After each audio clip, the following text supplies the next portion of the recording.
Winterberry Charter School, in cooperation with the municipality of Anchorage, sponsored a bicycle safety program.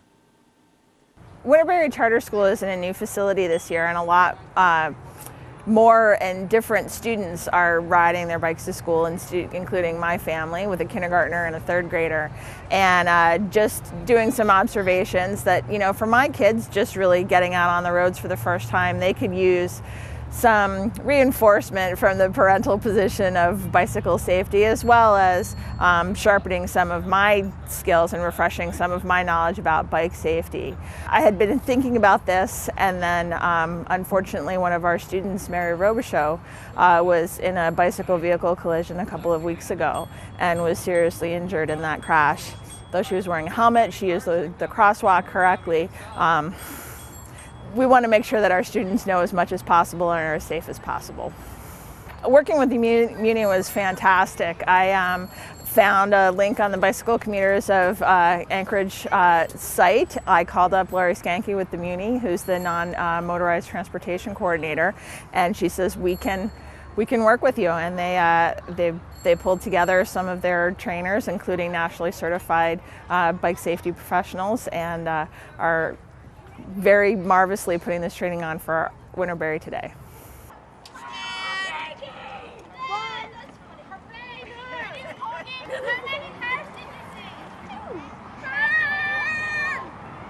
What else is behind you? And now I see a baby going crazy behind me. The big focus of this time today is to really learn how to be a defensive bike rider. And so really make sure that you know what it is that you need to get from the driver. So it's not just, oh, I've got a red light, I can go, but I need to look at the driver, see that the driver sees me before I cross the crosswalk, and to know that and feel confident in doing that so that you know the procedure. We're practicing it in a safe situation so that when students find themselves out in the world, they can make choices that keep them safe. This is the first one that the municipality has ever done with children.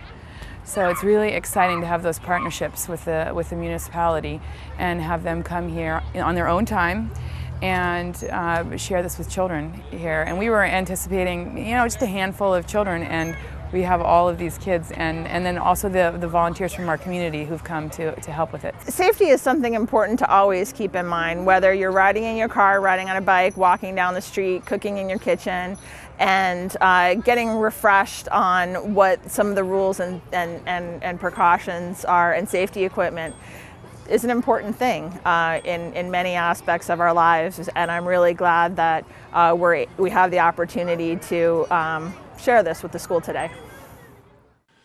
Recently, students at Turnagain Elementary School were treated to a presentation of the World of Reptiles conducted by Scott Shoup of the Kentucky Reptile Zoo.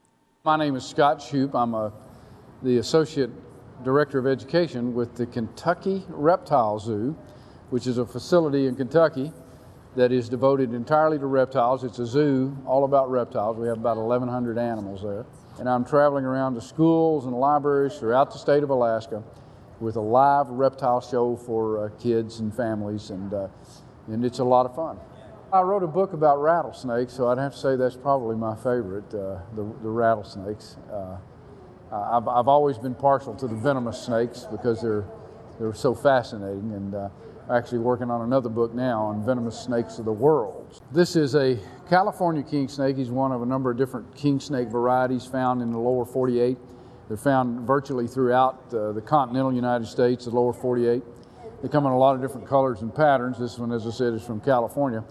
They get the name king snake because these snakes actually kill and eat other snakes, including even venomous snakes, and they have an immunity to the venom of a venomous snake. So this king snake, if he encounters a young rattlesnake, he will kill it and eat it. If the rattlesnake bites him, no big deal, he's immune to it. Many snakes have a smooth, shiny skin, but it's also very dry and clean. It feels sort of like leather. It's sort of a leathery feel to it.